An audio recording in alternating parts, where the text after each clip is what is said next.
Just that Hey, look. Charles.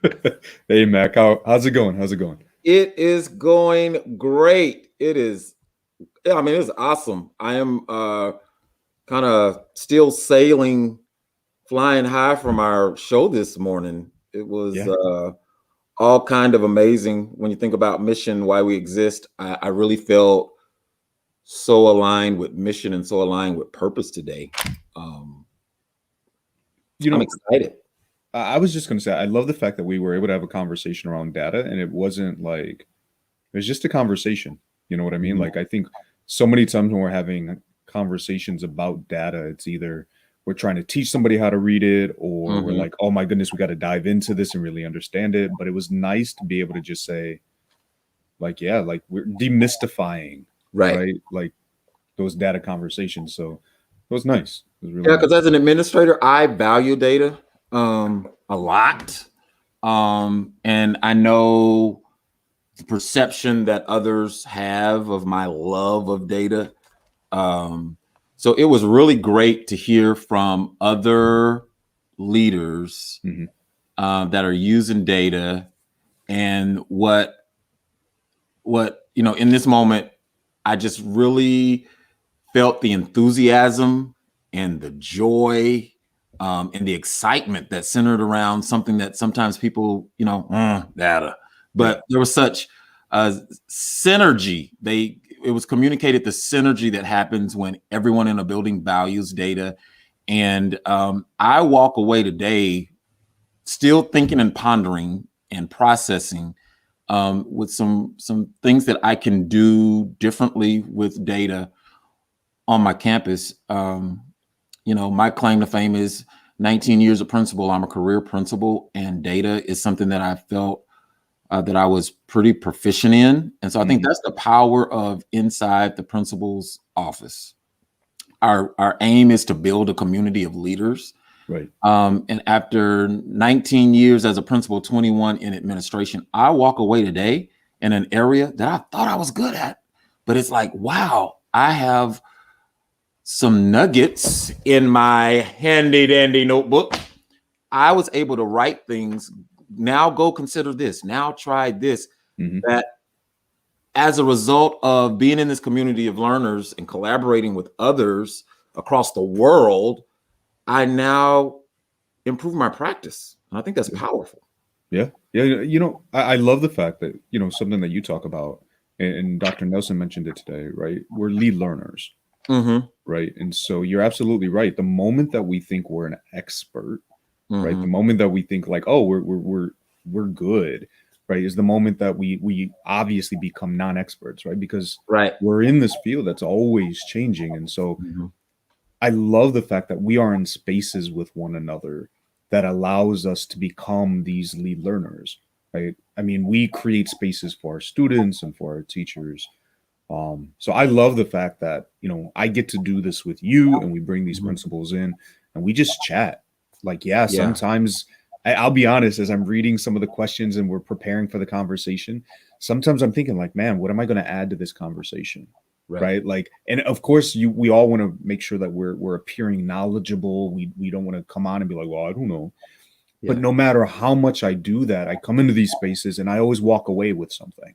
Right. Like I loved the ABCs, right? Attendance, behavior, right? The course performance, because Mm-hmm. again, one of the things that we didn't even really touch on this idea that when I think most people think data, you think test scores, Right. right? And it's like there's so many data points like Mm-hmm. that tell that whole story that we talked about. And so that's just, yeah, I love the fact that we now have a space where we can learn and grow from one another. So I appreciate you. I appreciate you for that.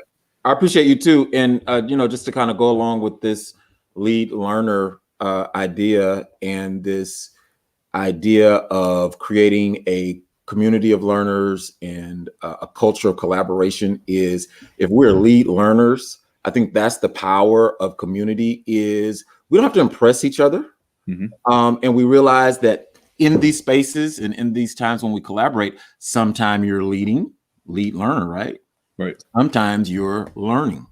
So sometimes you're mentoring, sometimes you're being mentored. Absolutely. And that's the power of collaboration and the power of synergy. Synergy is that, me by myself, I can't lift this, but synergy says, but if I get 5 friends that each have a membership at a gym, hey, we can lift this and hoist it and move it to where it needs to go. And, no one gets into education saying, well, I'm going to mess up some kids. No, I'm going to pay hopefully not. student loans from the time I get out to the time I retire because I want to mess up some kids. No, we're all focused on student outcomes. And how powerful is that, leaders in a building take out time to learn and to improve and to refine their practice. I am so grateful, so very grateful for the opportunity, to communicate with you, collaborate with you, and just the people that have been on this show. They have impacted me in so many ways, and they're impacting kids because I'm reading, I'm taking notes, I'm reading, and I'm adjusting as I go, and that's what community is all about. Yeah, so just this past week, speaking of it, right, and this isn't just about a space where we come in and we talk and we say all these great things and then we go and we just fall into old habits. Like, we really try to live these. And sometimes I think it's important to realize it. And I'll be honest here, like, I think it's important to live them and then reflect on it as opposed to trying to just live it to show off. Right. And no offense to any of you educators out there that are like, look at me shaking hands with this student. Right. Like, I mean, if it happens, if somebody catches it, great, right? But did somebody catch you doing that, or were you doing that for the photo, right? And so last week, and this is purely reflective, is that my case manager came to me and said, hey, I'm struggling with a few things, and she's like, I need some help. And I had 2 choices, right? I could have either sat in that space and was like, yeah, let's dive into this. Or I could have been absolutely honest, which I was, and was like, I don't know how to help you, right? But here's the thing. I know who can help us. And at that point, it wasn't, I know who can help you. I said, this is a great opportunity because, again, something that I've pulled out of the space is I can't lead beyond my capacity. Right. I know someone who could help us. And she was like, us? I was like, yeah. Like, if I'm going to continue supporting you as we move forward, then I need to know too. So right then I booked an appointment, and I know she was super nervous, like I'm in trouble because now I'm going to somebody else that's higher above even me. And I was like, this isn't about being in trouble.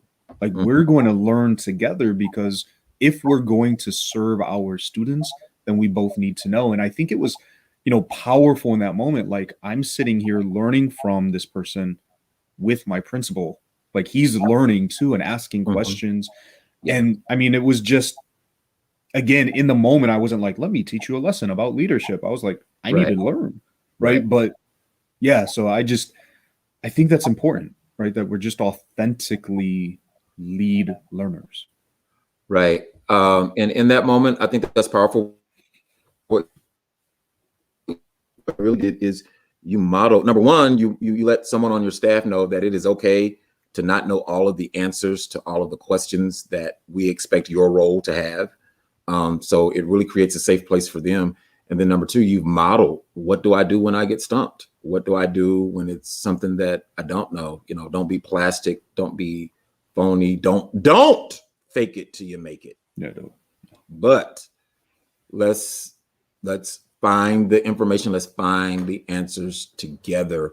And that's what we want students to do. And that's what we want our teachers to do. So we have to be comfortable doing that as leaders. I do some mentoring and do some classes through another project that I do, thelearningleader.live, shameless plug. But I did a leadership lab not too long ago. And in that leadership lab, I talked about, we started building a ladder. This is where you want to be in education. This is your eventual goal. And I built a ladder, and we started building the rungs to get them to the place that they want to be in education. And that first rung, I said, wow, everyone's destination is different. So everyone's rungs are going to look a little different. But in that first session, I talked about the first rung that is the same for every leader. And that first rung is being confident in who you are, knowing what you bring to the table, being very aware of your strengths and the value that you bring, and being aware of those things, those weaknesses that you're going to have to learn how to manage.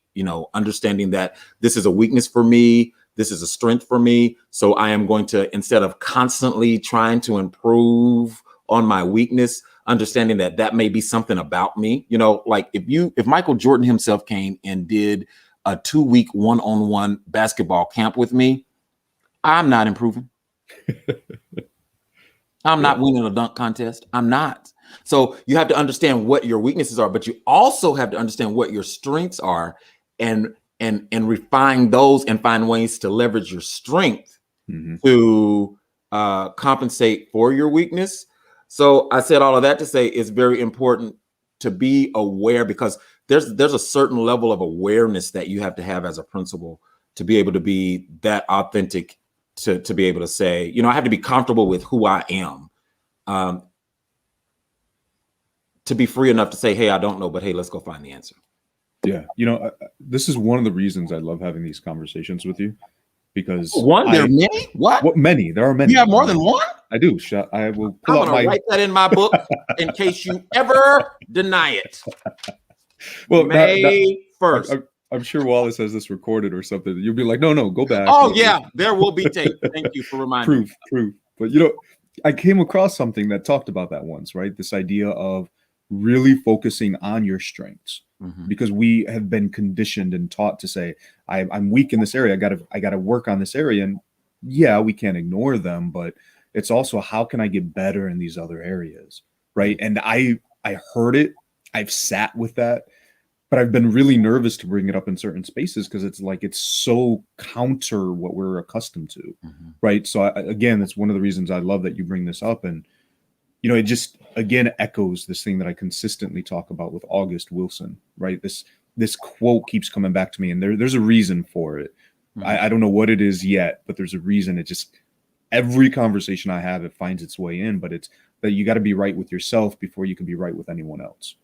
Right. And so I love that your learners, the people that you are growing, start with that, because before I can go out and serve others, I can't do that if I don't know my why, my values, who I am. So that's awesome. I'm glad you're doing that. Yeah, I'm starting at that point. Everything rise. That's my quote, John Maxwell. Everything rises and falls on leadership. And Dr. Nelson said today in our show that the game. What did she say? She said what did she say? She said the game. We can't afford to lose the education game, or something like that. We can't afford to lose. Yeah, we can't afford to lose. And I'll say this: insecure leaders, they lose. Yeah. And when they lose, kids lose. So it's very important for us to know. I've made some silly decisions in my career, because I've not always been the confident, self-aware person that I am. And I know the impact that it had on me. And I can, at this side of my career, I really see how it impacted my teachers, and it impacted my the way that I made decisions. I see that there's a comment. I know. I was like, somebody's watching us live. That's awesome. It says, but Michael Jordan would get you to improve in some aspects of your game. You might not be able to dunk, but you might dribble better. So I think as a leader, we have to find areas to show growth for teacher students, and don't shoot for the unrealistic aspects. I agree with that. With that. Mac, I noticed this last name. Do you know? Yes, that's my sister. And do you see that profile picture? Those are my babies. Those are my nieces and my nephew. And can I tell you, speaking of Michael Jordan, they are ballers. All three of them are ballers. My brother is a basketball coach. My sister-in-law was a basketball coach. She's now an assistant principal. So yeah, I would improve some. I agree with that. I would improve some, and I would pick up some things. But I always say this, Stacey, if you think about the day that you leave work and it is the best day that you've ever had, if you spend time and reflect on those days when you are so fulfilled in what you do, if you sit down at the end of the day and reflect, it's usually those days where you have spent the majority of your time working in your strengths, working in what you love most about your job. The days when you come and you're just washed out, they're usually those days when you've had to spend a lot of time working in those areas that are a struggle for you, things that you don't enjoy that you're really not passionate about, but you know it's a part of your job. Those are usually the days when you're the most drained. So I do think that, we do need to improve those areas, but I know that in my life, there have been times where I was so focused on what was a struggle for me and what was a challenge for me and trying to get better. And I can remember the frustration of, my saying, if you're going to be a bear, be a grizzly, wanting to see that, that huge amount of growth and impact. But when I learned to accept that I'm maybe not the best at that, and so this is what I do. So, but in my strengths profile, I'm great at building relationships. So maybe instead of me kicking myself to do that, maybe I can leverage a relationship and find someone who they're very empowered at the end of the day if they do this thing. Right. Yeah. So maybe I should use my strength of building relationships and build a relationship with a person or a set of people that are really empowered by that in my building. So I just found a way to use my strengths to still get things accomplished. And now I'm still refining those things that I know that I'm great at. Yeah. And then you both leave energized, right? Like, so that's my goal. I want kids and teachers and everyone to run in the building on Monday morning with the same sense of excitement that they run out of the building on Friday going to the weekend. And when you're working in your strengths and passionate and feeling good about the contribution and the value you're bringing, that's what makes people run in the building. There was a conference I was at in Vegas, and so I'm going to have to go through my notes. I'll share it with you off of here. But this woman talked about operating in those different zones, and that's exactly what we're talking about, right? There's the areas that we know are not our areas, right? There's the areas that, like, yeah, we can do it, right? But other people do it better than us. Right. There's areas that we're good at it, but it's really, and then there's like our zone. Right. And so recognizing those. So yeah, I think it's important and it's okay. But again, it's the stigma about leadership, right? Like, I think, again, that's why we've created these spaces. Let's have those honest conversations and what it means to actually be a good leader. Right. Leadership does not have to be lonely, because I hear that all the time. Leadership is lonely. No. And can I be honest and transparent? I've experienced that. The loneliness of leadership. It is hard leading. It's hard leading while you're lonely. And if you don't have a safe space where you can admit, I'm not good at this. Yeah. Who has suggestions? So it doesn't have to be lonely. And this sounds like a long infomercial for inside the principal's office. No. Like the principal pondering theme for today, building a community of leaders. I think community is so very important. Community is important for the work that we do. The weight of our responsibility is, you can't do it alone. You cannot do it alone. In one of my favorite books, there is a quote from some research about collaboration, and he talks about the need for a coalition, that no one person has every answer.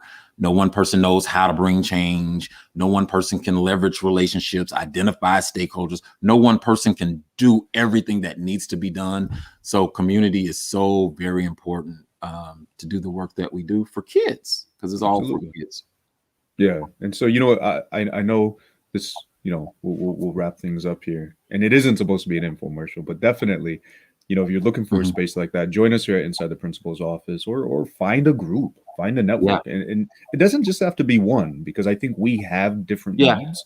And so find the group that's going to fit that need. I have multiple groups that I'm affiliated with, because they all fuel me in different ways, and they provide, what I need in different ways. And so definitely there's power in community. Yeah. And thank you, Keisha McDonald. She says, well said. We are a growth industry focused on growing. This often causes us to focus on areas of growth, but we need capitalize to operate from areas of strength in order to propel forward. Thank you for that comment. And thank you for watching today. I think Keisha's tuning in now. Keisha's from Hawaii, so I think our 9 o'clock might be a little too early for her. So good deal. Well, we thank you for your comment. Inclusion, all levels, including shared leadership. Yeah, I love it. That builds community. Absolutely. So guys, before we sign off, last time Mac hit me with a series of questions. because And it so went with the topic. so I told him, I said, I've got some questions, just 5 quick questions, and I'm sure you'll do fine. I'm sure you'll do fine. Is But this a test? I it wasn't is not a prepared for test, a test. not a test. Hold on, I need something to drink. It's going to let me get to know you a little better, and anybody who's still watching us get to know you a little better. So 5 quick questions. So number 1, favorite color? Blue. Favorite snack? Food. No, I'm just playing. Favorite snack? Oh, I have many favorite snacks. Healthy or unhealthy? Either or. Healthy. I love grapes. Healthy. Green apples and peanut butter. Wheat thins and a cheese stick. Unhealthy. I love Cheetos. I love Score candy bars. And of course, when you eat all of that stuff, wash it all down with a diet cherry Coke with lime. There you go. Okay. All right. I know we talk about music. Favorite artist? Wow. Favorite artist. I'll say favorite genre. I love gospel music. You would probably be surprised if you saw my iPhone. I have lots of music and lots of people. My favorite genre is gospel, and I love the Clark Sisters. That's my favorite gospel group. Okay. You're a traveler, so favorite travel spot? Anything with the beach. I'm a beach person. It helps me unwind. I love Miami. I think San Diego is my well, okay, I'll say this. American favorite city is Washington, D.C. because I'm a nerd and I like the museums and I love all of that. But when I'm just going to relax, San Diego, I love the beach. I love the weather. I love it. Awesome. And last question. I know something we talked about. Oh, Lord. Favorite accessory? Fashion. Favorite accessory? Yes. You know what? I'm going to say something that most people don't think is an accessory. But if anybody used to watch Sanford & Son, and Fred Sanford used to have that drawer of glasses where he, frames are an accessory. And I have a drawer full of I have about 40 pair of prescription glasses because frames are the best accessory. Nice. I'll just tell you, my wife never saw me with glasses. I had glasses when I was younger, got laser surgery, met my wife afterwards. But the other day I threw on my blue light glasses because I was working on the computer, and she walked in and she was like, "Oh, whoa." I was like, "Oh, you like?" I was like, I'm gonna poke the frames out, babe. I'll just wear the frames. I got you. So yeah. Okay. So now next gift that you're gonna get from me, I'm gonna buy you some frames. Because you can get frames with just clear lenses. Yeah. She will. I'm pretty sure she'll thank you for that. Okay, so I'll get her a present. There you go. You a pair of glasses. Mac, it's been a pleasure. I love hanging out with you, and can't wait to do this all over again. Excellent, because our next show is May 15th. We're talking about building capacity, May 15th. And those of you who are watching, we want you to go to Inside the Principal's Office, the Facebook page. We want you to join our group. We want you to engage. Just don't be a voyeur. Just don't read. Just don't scroll through the group.